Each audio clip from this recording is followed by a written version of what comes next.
I think we mentioned, we got all of these tips except the first one. We forgot this one.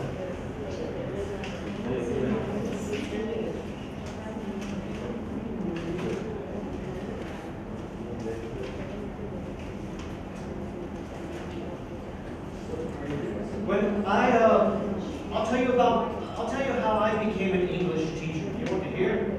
Yes. Okay.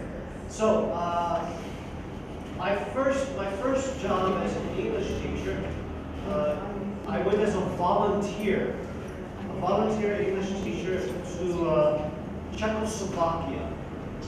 Czechoslovakia, it had been a satellite nation of the Soviet Union under communism.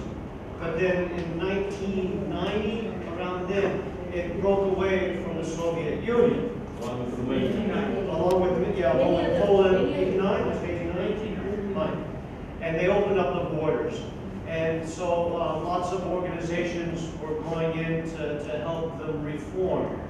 And so there was an American organization that recruited volunteer English teachers from America and sent them to Czechoslovakia. And I think we weren't paid any money, or we were given a very small stipend by the institute in Czechoslovakia. We were all volunteers. So I was placed at a university in Bratislava, the capital of Slovakia, and I had never taught before. And my only qualification was that I could speak English. And my first lessons for a year, 1 year, my lessons were a disaster. Terrible lessons, because I didn't know what to do in the classroom. I mean, I had been a student myself, but I had never taught before. And so usually my classes were a little boring, or I would, Were they able to speak English? The students? Yes, yeah, they already knew some English. They were advanced students, so they already had some English, and I was supposed to practice discussion with them. And it sounds easy, they just said, well, George, you just go in there and you talk with them. But then if you have an hour, what do you talk about for an hour, right? Because I didn't know how to plan a lesson. I didn't know how to do group work or pair work or anything. After 1 year, I thought, I need some help, because my classes were terrible. And so I signed up to take some training, a 1-month English language teaching course sponsored by Cambridge University. It was a 100-hour certificate course. They were only offering this course for 1 month in Czechoslovakia, and they could only accept a few students. So I had to apply an interview to join the course. And part of the interview was a group discussion. That was part of the interview. And they told me before I went that there will be a group discussion interview. I had never done a group discussion interview. I didn't even know what it was. And so how they conducted it is just like you said. They brought about 10 of us. There was about maybe 8 or 10 of us. They brought us into a conference room, and they set us all around a table. We were all aspiring teachers, right? And then they gave us some problems, like what-if problems. Imagine you are a teacher and you have this problem, what would you do? And they had observers standing with their clipboards and their pens watching us, right? So I didn't know any of these tips, but because I'm an intelligent boy, I very quickly figured out, they're testing us. I should try to participate.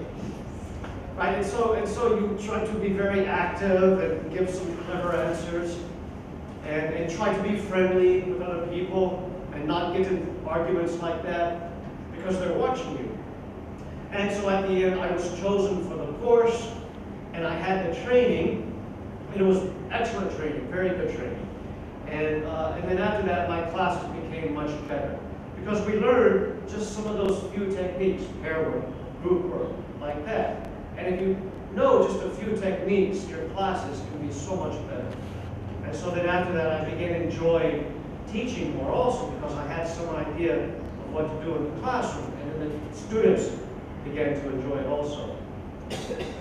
That's my Sarah story about how I became a teacher. Thank you very much.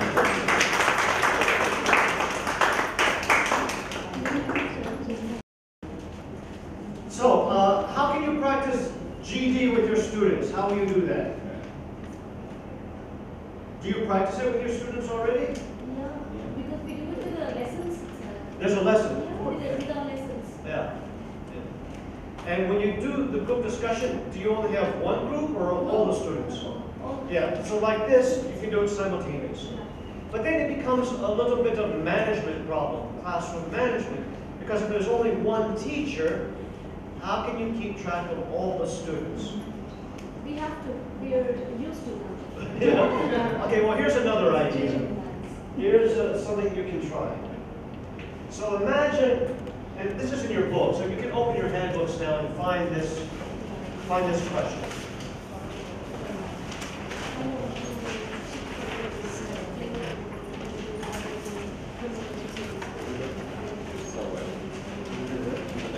So this is a sample group discussion question.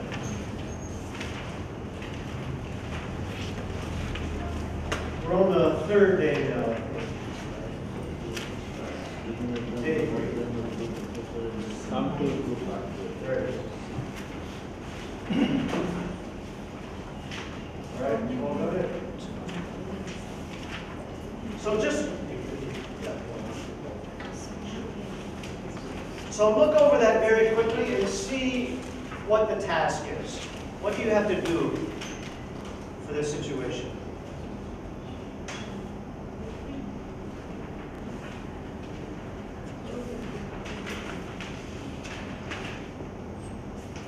What's the problem or what's the task?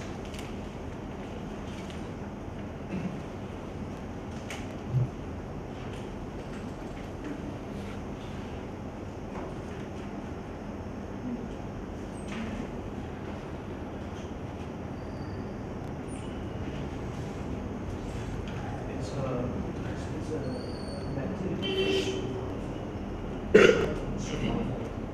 so the situation is that a plane has crashed in the forest, that way. A plane has crashed in the jungle, and you are among the survivors, and with your group you have to choose some items, 7 items.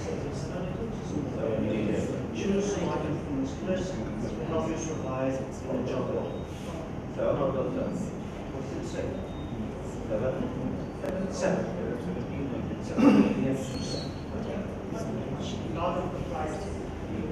Yeah, like that. Okay, so what is the task here? What do you have to do?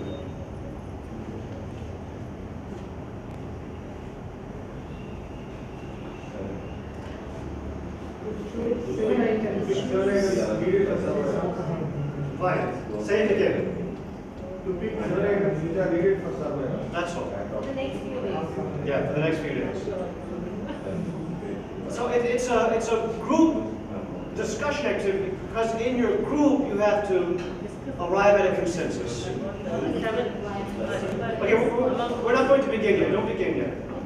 I'm just making sure everybody understands the topic. Right?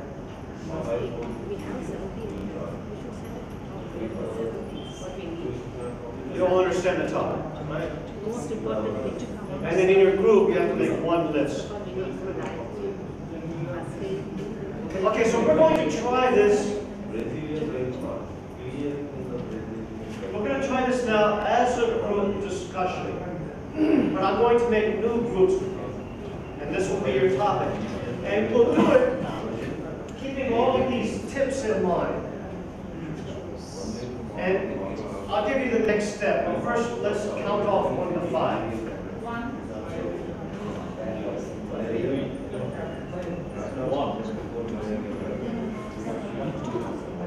Three. So begin 1 from here. Right. Yeah. Again. So begin 1 from here. Because it's begin 1 is same number, same groups. It means the same group. Will it? Okay. 1. 2. 4. 5. And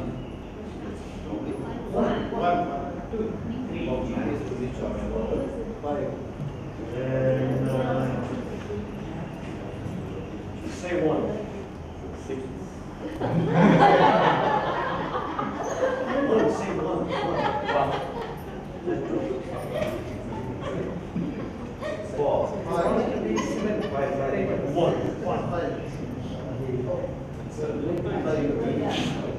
Okay, so ones, raise your hand.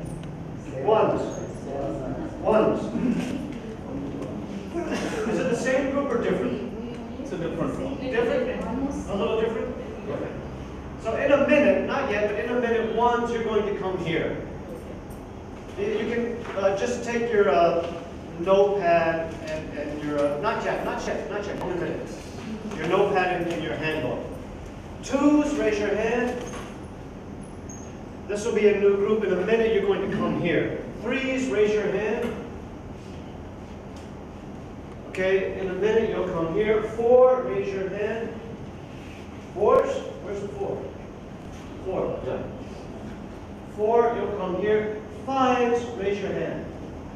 5s, I've got a special job for you. You are going to be the observers, the evaluators, the assessors. Now, for the There is assessors, a match fixing. Yeah. That's why he's changed it. for the assessors, what are you looking for? You're trying to find the best candidates for the job. And what is the job? We'll have the same job that we had yesterday. What is it? A lecturer position. You're looking for the best candidate for a lecturer position. Somebody who will make a good English lecturer. So that's what you're looking for. So we need some criteria. Observers. So observers, you'll have to make, you have to make a chart with the names of the people in the group. There'll be about 4 people in the group. So you have to do something like this. Right? And put, like 1, 2, 3, 4. And then here, we need some categories. So what are we going to look for? If you're looking for a good English lecturer, what are some of the qualities that you look for in group discussion? No. Of course. You're looking for good communication skills. Maybe we should break that down more, though. He should be a good speaker. Yeah, you want somebody who is a good speaker. And what does that mean? A good speaker.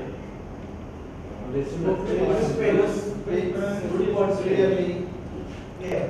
So we're looking for a good speaker, so we'll put speaking skills. Clear, wide, Yeah. So clear voice. passion for teaching and learning. Okay, but it's in a group discussion. So how do you, we're looking for things that we can see in a group discussion.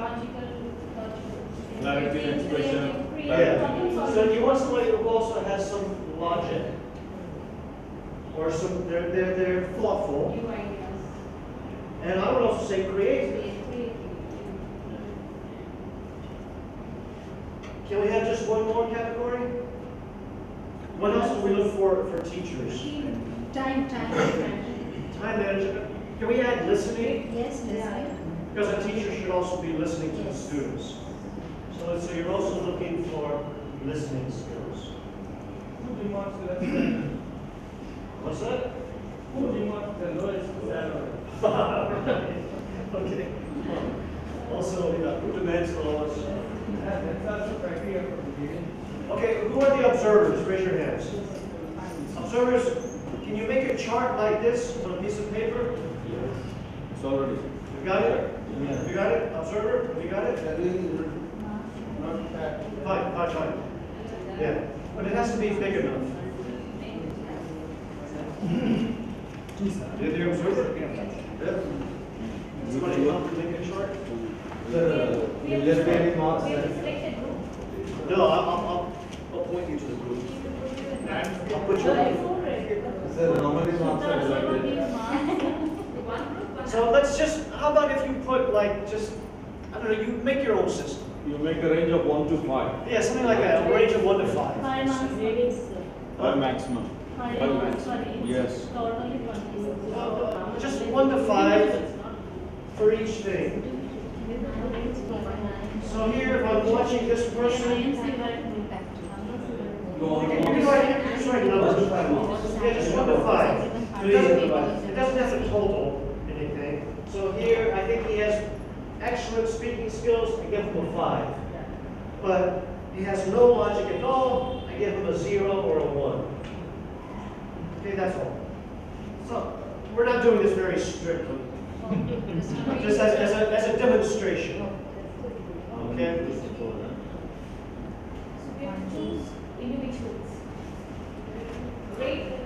Yeah, because you'll be watching everybody in the group, right?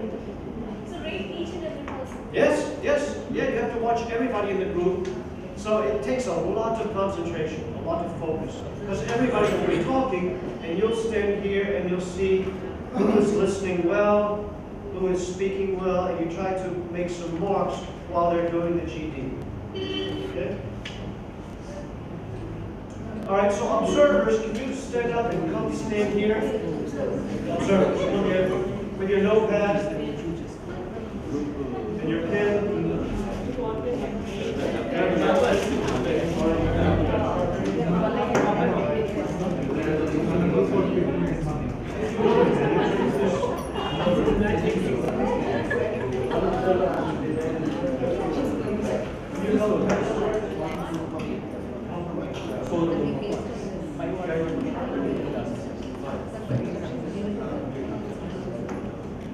Okay, and applicants, can we have all ones here?